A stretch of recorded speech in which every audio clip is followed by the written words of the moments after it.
बावजूद भी कोई चीज़ बेहतर नहीं हो रही। मैं यहाँ पे देख रहा था 2.6 ट्रिलियन इस वक्त सर्कुलर डेट बढ़ चुका हुआ है। हम 34 करोड़ फ्री यूनिट दे रहे हैं मुख्तलिफ इदारों को, जिसमें सरकार शामिल है। ये 34 करोड़ का बिल कौन दे रहा है? 34 करोड़ का बिल इस हॉल में मौजूद वो लोग दे रहे हैं। 34 करोड़ यूनिट का बिल मेरी ताजिर बरादरी दे रही है, मेरी पाकिस्तान की आवाम दे रही है, जो कि बहुत सरासर ज्यादती है। आज लोग अपनी ज़ाती अशिया बेचने पर मजबूर हो गए हैं। आज लोग अपनी दुकानों को बंद करने पर मजबूर हो गए हैं। आज लोग फैक्ट्रियां बंद करने पर मजबूर हो गए। कुछ अर्सा पहले लोगों ने चाबियां पकड़ाई थी फैक्ट्री की हुकूमत को। आज वो सिचुएशन चाबियां पकड़ाने की क्या है, उन्होंने कहा जी हम बंद कर रहे हैं, चाबियां इनको देने से कोई फर्क नहीं पड़ता। कोई सुन ही नहीं रहा, कोई किसी किस्म की कोई हो ही नहीं रही कोई भी इंप्लीमेंटेशन। हम बजट तजावीज़ देते हैं, कुछ मान ली जाती हैं, कुछ को साइड पर रख ले जाते हैं। कारोबारी बरादरी, चेंबर ऑफ कॉमर्स ये कह के हुकूमत को थक चुके हैं कि स्टेट और इंटरप्राइजेस जो नुकसान में जा रही है, जो अरबों रुपया सालाना जिसका नुकसान हो रहा है, उसको बंद कर दिया जाए। वो बोझ हमारे ऊपर पड़ा है, बट वो बंद ही नहीं हो रही, वो चलती जा रही है। ये कि 11 जो जहाज थे वो ग्राउंड हो गए, फिर 17 हो गए। वो अरबों रुपए का नुकसान है, वो हम लोगों ने देना है। स्टील मिल का अरबों रुपए का नुकसान है, हम लोगों ने देना है। बिजली जहाँ फ्री यूज हो रही है, जहाँ थेफ्ट हो रही है, वो हम लोगों ने देना है। तो ये चीज़ें कब खत्म होंगी कि आज लोग खुदकुशी करने के ऊपर मजबूर हो गए। आज लोग इस हद तक मजबूर हो गए हैं कि या तो बिजली के बिल उतार के वो मीटर उतार के फेर देंगे, या बिजली का बिल नहीं पे कर सकते। कोई किस्तें करा रहा है तो कोई उधार पकड़ रहा है, मगर चीज़ें खत्म नहीं होंगी अगले आने वाले दिनों में। और अब हम सुन रहे हैं कि पेट्रोल अभी 253 से 290 के ऊपर चला गया। अभी पेट्रोल और बढ़ रहा है।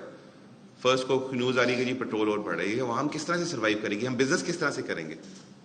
बिजली के ऊपर हमें कोई सपोर्ट नहीं मिल रही होती, कॉस्ट ऑफ डूइंग के ऊपर हमें कोई सपोर्ट नहीं मिलती। आए दिन रेगुलेटर्स हमें तंग कर रहे होते हैं। कभी जाएं तो कोई जुर्माना लग रहा है, कभी कोई टैक्स का सुध महसूस हो रहा है। यहाँ पे बात करें कि जितना बिजली का बिल उससे कम तो लोग किराया ले रहे हैं अपनी प्रोमिसेस का।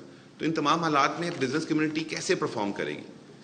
इन तमाम हालात में हम लोग जो यहाँ पे सर बैठे, हम आगे का लाएमल तय कर रहे हैं कि आगे आने वाले दिनों में आया हमने पूरे पाकिस्तान का कन्वेंशन कॉल करना है, हमने रोड्स के ऊपर एहतजाज की सूरत में निकलना है, हमने कोई कॉल देनी है तमाम ताजिर बरादरी को इकट्ठे होकर कि हम हुकूमत को हिलाएं, उनको बताएं कि यार नीचे लोगों को देखें, लोग किस तरह से सर्वाइव कर रहे हैं। लोग सर्वाइव ही नहीं कर पा रहे। मैं यहाँ पे बात करना चाहूँगा टैक्स कलेक्शन के ऊपर कि हुकूमत को चाहिए कि मुतबादिल ज़राए से टैक्स कलेक्शन के ऊपर ज़रूरत से ज़्यादा फोकस करे। ना सिर्फ ये कि सिर्फ बिजली के बिलों के अंदर, अभी हमने कैलकुलेशन की, मैं और मेरे साथ सीनियर वाइस प्रेसिडेंट और वाइस प्रेसिडेंट मौजूद थे। 45,000 रुपये बिजली की कीमत है और उस पर 75,000 रुपये टैक्स है, और टोटल बिल 1,21,000 रुपये का आया हुआ है। ये कहाँ की इंसाफी?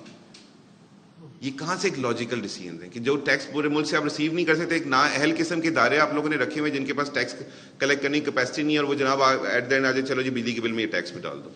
20 मुख्तलिफ तरह के टैक्स हम लोग पे कर रहे हैं, फर्दर टैक्स कह रहे होते हैं, उसके अलावा एक और टैक्स आ रहा है, एक्स्ट्रा टैक्स आ रहा होता है। कौन से टैक्सेस है? इन टैक्सेस की कोई डेफिनेशन तो पीछे बता दीजिए। मैं और मेरे सीनियर वाइस प्रेसिडेंट हम 2 दिन पहले बैठे, हमने कहा यार जरा यूनिट की पर कॉस्ट देखते हैं, तो हम कैलकुलेट ही नहीं कर पा रहे थे कि यूनिट की कॉस्ट क्या होती है। कोई बिल किसी तरह से चल रहा है, कोई बिल किसी तरह से चल रहा है। हुकूमत को चाहिए रिन्यूएबल एनर्जी के ऊपर काम करे। जो सोलर सिस्टम्स हैं उनको इनकरेज किया जाए। जो रिवर्सिबल मीटर्स हैं जिसके ऊपर 1.5 लाख रुपए इस वक्त उसकी फी ली जा रही है, उसको ख़त्म कर दिया जाए। फ्री ऑफ कॉस्ट रिन्यूएबल और रिवर्सिबल आपको मीटर्स लगाने की ज़रूरत है। लॉन्ग टर्म प्लानिंग की ज़रूरत है। हमें हर सूरत रिन्यूएबल एनर्जी, जिसमें सोलर है, जिसमें विंड के ऊपर जाना है, जिसमें हाइडल के ऊपर जाने की बहुत अच्छा ज़रूरत है। IPP से जान छुड़ाने की ज़रूरत है। हमें जो तेल इंपोर्ट करके बिजली बना रहे हैं, इससे हमें जान छुड़ाने की ज़रूरत है। जब हम महंगा तेल इंपोर्ट करेंगे, महंगी बिजली बनेगी तो महंगी हम आगे लोगों को देंगे, और हम अल्टीमेटली हम कारोबार नहीं कर सकते।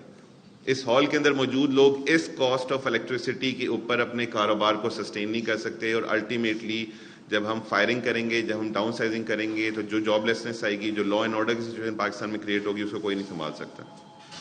मैं इस प्रेस कॉन्फ्रेंस के जरिए तमाम हलकों को, अरबाब इख्तियार को, रियासत को, हुकूमत को, हर एक को ये मैसेज देना चाह रहा हूँ कि खुदारा फ़ौरन से पहले इस इशू के ऊपर, इस तमाम यूटिलिटी बिल्स के ऊपर, गैस का हो जाए, चाहे पानी का हो जाए, पानी के बिल्स भी आज बढ़ चुके हैं, चाहे बिजली का हो जाए, पेट्रोल की प्राइस को देखें, डॉलर को देखें। आज इंपोर्टर परेशान है, आज एक्सपोर्टर परेशान है, आज मैन्युफैक्चरर परेशान है।